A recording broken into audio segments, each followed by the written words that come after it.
Hello and welcome back to the deep dive. Today we are taking an in-depth look at something really fundamental in English, your daily routines. Mm-hmm. The things you do every single day. Exactly. And our mission today is pretty simple. We want to give you a clear shortcut to mastering the basic words, the time expressions, really the simple structures you need to talk about your life. And we're focusing on simple, clear English, the kind that builds confidence quickly. Yes.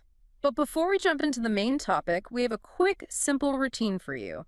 Please take a moment to subscribe, turn on the notification bell, like this podcast, and leave a comment to support the channel. Your engagement truly helps. It really does. And we talk about deep dives for complex topics, but for a new learner, this is the deep dive. What do you mean by that? Well, the real secret to learning fast is understanding that basic repeating structure of a day. What you do from morning to night. If you can master that, you have the building blocks for speaking. So this is the fastest way to start sounding fluent. It absolutely is. Okay, let's unpack this, starting with the actions themselves. The verbs, the doing words. Right. We call these the basic building blocks. We have a core list of actions. And for you listening, listen closely. You can repeat these with us to practice your pronunciation. Yeah, definitely say them out loud. Okay, first up, the morning actions. Wake up. Get up. Take a shower. Notice how simple these are. The biggest shortcut here is that we're just using the most basic structure. I, followed by the action. Like, I wake up. Exactly. I brush my teeth. If you just master that simple pattern subject, then verb you have like 90% of your daily conversation covered right away. Okay, let's keep going with the list. Next, brush my teeth. Have breakfast. Simple, clear. Now for the middle of the day. Yeah. These are the things that fill your routine. Go to school. Or go to work. Go to work. Study. Have lunch. Take a break. Always important. Definitely. And then come home. And that brings us to the evening actions. Right. At the end of the day. Cook dinner, have dinner, watch TV, do homework, relax. And finally, go to bed and sleep. And we can put these into a simple sentence immediately. For example, I wake up at 7 weekday. It's simple and direct. Or another one, I go to school by bus. Okay. And for the evening, I watch TV in the evening. Every action is now a complete sentence. It's that easy. So we have the actions, but to make them complete, we need to know when they happen, right? Exactly. I have lunch is good, but it's not enough. We need to place it in time. So let's talk about framing the day. The when. The when. We use specific words for general parts of the day and specific words for clock times. Two different groups of words. So for the general parts of the day, we say in the morning, In the afternoon. in the evening. And a tricky one, at night. Ah, so that one's different. At night, not in the... That's the one to remember. Okay. Yeah. And then we have the specific times. For instance, at 6:00, at 7:30. At noon, which is 12:00 in the day. Right. And at midnight, 12:00 at night. What's fascinating here, I think, is how important that one little word is. Choosing between in or at. It's a small detail, but it's a huge shortcut to sounding natural, isn't it? 100%. So here's the rule. When we talk about those general parts, morning, afternoon, evening, we usually use in the morning. In the morning. But when we talk about a specific clock time or the word night, we use at. Okay, so let's connect this back to our actions. Let's do it.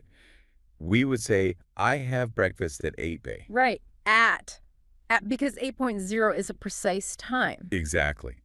But we say, I study in the afternoon. Because the afternoon is a general time of day. You got it. And always remember, I sleep at night. Night always uses at. Mastering this in versus at rule, it really makes your simple sentences sound correct immediately. It does. So now we put it all together, the vocabulary and the time. Our goal here is to tell a simple, clear story about our day. This is the model description. Yes, the A1, A2 model description.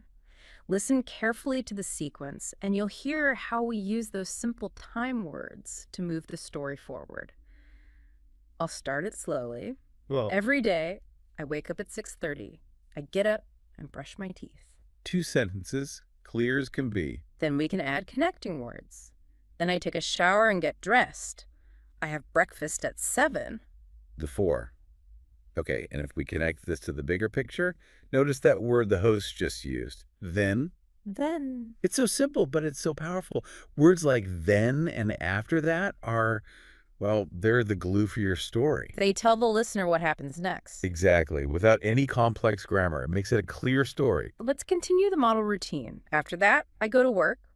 I work until 1.0 and then have lunch. And the second half of the day uses those time phrases we practiced to frame everything. Listen for how the simple structure stays the same. Subject plus verb. Okay, how does it go? In the afternoon, I finish my work and go home. Mm-hmm. In the evening, I relax, watch TV, and talk with my family. And the day ends clearly. I go to bed at 10:30. And that's a perfect, simple routine. It's built entirely from the basic pieces we just covered. All the blocks are there. Now, here's where it gets really interesting. Once you can describe your own day, You've unlocked something. yes, you've unlocked the ability to actually talk to someone else. We're moving from just describing to having a conversation. Using the exact same simple sentences. Exactly. We can use them to ask and answer questions. Let's listen to a few short dialogues. We'll use question forms like, do you, or what time do you? Okay, let's hear them. Dialogue 1, the morning routine. Alex asks, what time do you wake up? Nina answers, I wake up at 7. Simple question, simple answer. Then Alex asks a yes or no question. Do you have breakfast at home? And Nina says, yes, I do. The language is simple, but it's a real conversation. It is. Yeah. Okay, dialogue 2, after school. Sam asks, what do you do after school? And Liam answers, I do my homework, and then I play video games. Ah, he uses then to show the sequence. Which makes his answer so easy to understand. Right. Dialogue 3, evening time. Maria asks, when do you go to bed? Ella answers, I go to bed at 10:00. And Maria makes a comment, that's early. And Ella replies, yes, I like sleeping early, so it becomes a real interaction. Exactly. Now, Okay. let's try something else. Let's introduce a story. We'll call it Tom's Day. Okay, why a story? It's a way to reinforce listening comprehension. And it introduces one new, very important structural shortcut. Which is? When we talk about another person, he, she, or it, we add an "es" to the verb. Ah, the third person's S. That's the one. So Tom wakes up. Tom has breakfast. Tom goes to school. It's the one simple rule to remember for this. Okay, so let's follow Tom's routine, and everyone listening, listen for that S sound. Okay. Tom wakes up at 7:40 every morning. He gets dressed and has a big breakfast. Important fact, he goes to school by bicycle. So he goes to school. Yes. Tom studies in the morning and plays sports in the afternoon. He comes home at 5.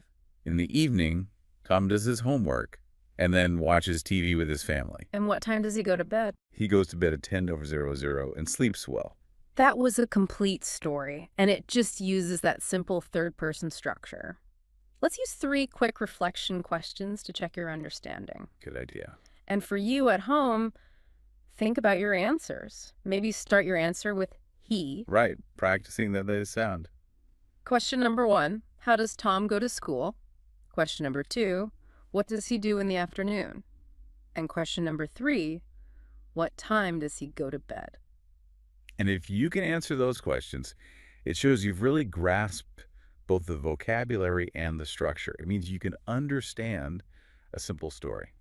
Fantastic. Okay, let's move to the final step. We want to guide you to practice applying all this directly to your own life. Make it personal. Yes, we want you to say the full sentence out loud. Let's start. I wake up at Edge. Go ahead and fill in your time. Mm-hmm. Next one. I go to school or work at Age Hay. Okay. Now, in the evening, I expect a lavada game. Describe your main activity. Before bed, what's your final activity? And last one. Every day, Describe something you do every single day. This raises an important question. Why do we focus so much on these simple, repeatable routines? Why is that? The value of these A1, A2 structures is just immense. They act as a stable engine for your language. Once you master the routine of one day, you have the vocabulary and the grammar for every day. So you've unlocked the ability to ask and answer questions immediately. That's it. It is the quickest, most powerful shortcut there is. So a final challenge for our listeners. Yes. Your challenge, your provocative thought is this. Try describing Tom's routine again. But this time, focus only on the sequencing words, saying first, then, after that. Oh, without looking at the text. Exactly. Do it out loud. This shifts you from just reading words to actively applying your new knowledge structure. I love that. So this deep dive gave you the framework, the vocabulary, and the shortcuts to talk about your day in English. Hopefully you feel a bit more confident. We hope you feel confident describing your life now. Just keep practicing these simple structures every day. Thanks for watching. Please don't forget to subscribe, turn on the notification bell, like, and leave a comment to support the channel.